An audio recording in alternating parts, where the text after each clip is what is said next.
Hello, my friends. Welcome to CJ Reads Books. I'm CJ, and today we're going to be talking about Wizard's First Rule by Terry Goodkind. Da-da-da-da. Now, before we begin into anything, I will say that this is my first reread of a entire series. Now, by that, I mean I only started with this book and then I quit reading, and that was about 10 plus years ago, maybe 15. So we're trying it again. We're trying a whole series. I looked it up. There's 21 books. So good luck. Yeah, you're with me on this journey now. Y'all with me. But yeah, before we get too far into it, let's get it on.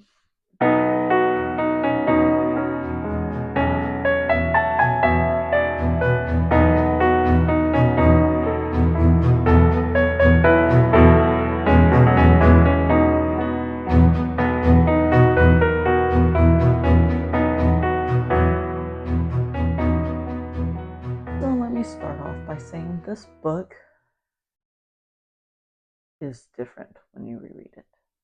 And it also ages differently too. When I was younger, I was a little more, I'm trying to think of how I should put it, a little more entranced about the things that were going on. Now that I'm more of a vivid reader and I've read more genres, I've read more fantasy series, more fantasy novels. Generically, they're all the same. Goodkind is a plotty person. There are so many branches to the story that he's trying to tell, not in a bad way either, in a fantasy writer's mind kind of way. He doesn't introduce too many characters like King does, but he's very plotty, which is okay. It's good to be plotty because then the readers won't get bored, but also it's bad to be plotty because then we get confused at the massive amounts of plot going on. So I read, and I didn't cheat till about midway, and then I started skimming through because everything was starting to come back to me. And yes, whereas this is an exciting process to start this series again, it is still a 480-page book. Not a light read by all means. I was surprised that I got through this, my first read 10 years ago, because I don't have the patience that I do now, getting older and wiser. So it's interesting how time changes the way that we read and the way that we process information and stuff, because this book was a lot better when I read it 10 years ago. It read perfectly fine. It's a good read, but it just read better. And I felt like reading it for the first time versus reading it now, it's different. It's a different feeling.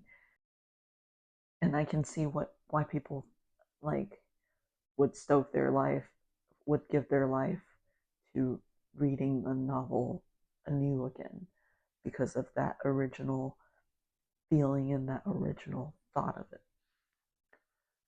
So this reread took me,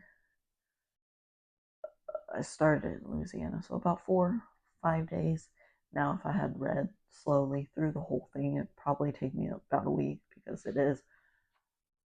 she's a thick girl, okay? So, but I have wanted to start the series because it's a 21 book series.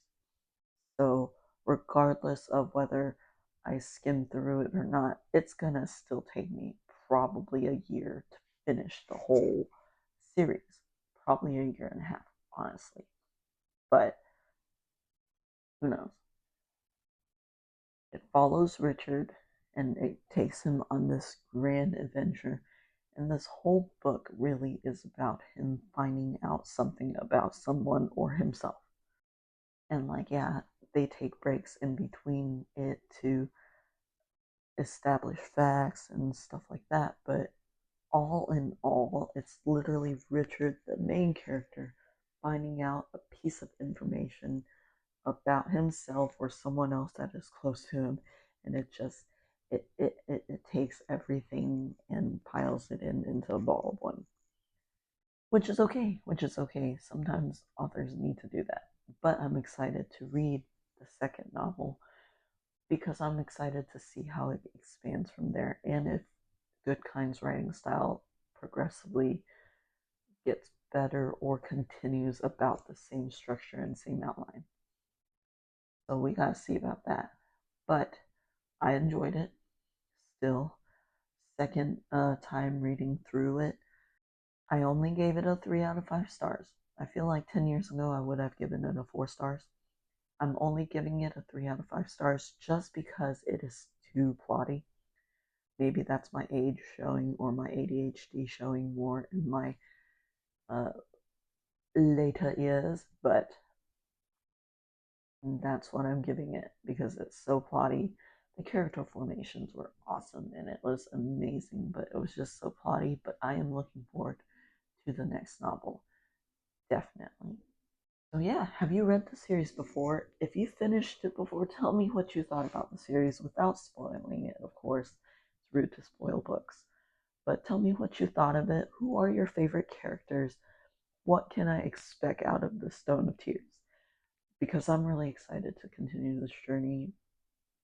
Because, like I said, this is the first series that I really got into before I quit reading the first time.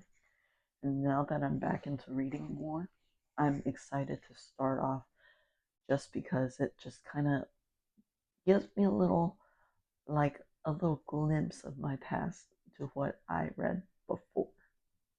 So tell me what you think. Like, share, comment, subscribe. Ring that subscribe bell for me if you haven't already. If you like my reviews, I have a couple links down below also. The first one is a link to my Etsy shop. I sell blind dates with the books. And if you like that kind of stuff, come support me there. I also have a Patreon. Patreon is a monthly paid service that I have that if you sign up for my monthly service, you will receive all my videos literally the day of editing. So once I finish recording and I edit it, you will be the first to see it versus me scheduling it on YouTube. And the third link is you can buy me a coffee. But if you can't do any of those three and you are struggling right now, it's okay because you're here and you're supporting me in this way. Leave me a comment or share my book reviews with a friend. All that will help me. I want to thank Robert Willen for being my one Patreon supporter. You are awesome. You're amazing. Thank you for supporting me. And thank y'all for staying with me for this long. Like I said, book reviews are so much fun. Reading and getting back into reading has been a blast. And I've been enjoying it so much. It's been so terrific. And I love y'all. Have a great day. See you in the next one. Bye.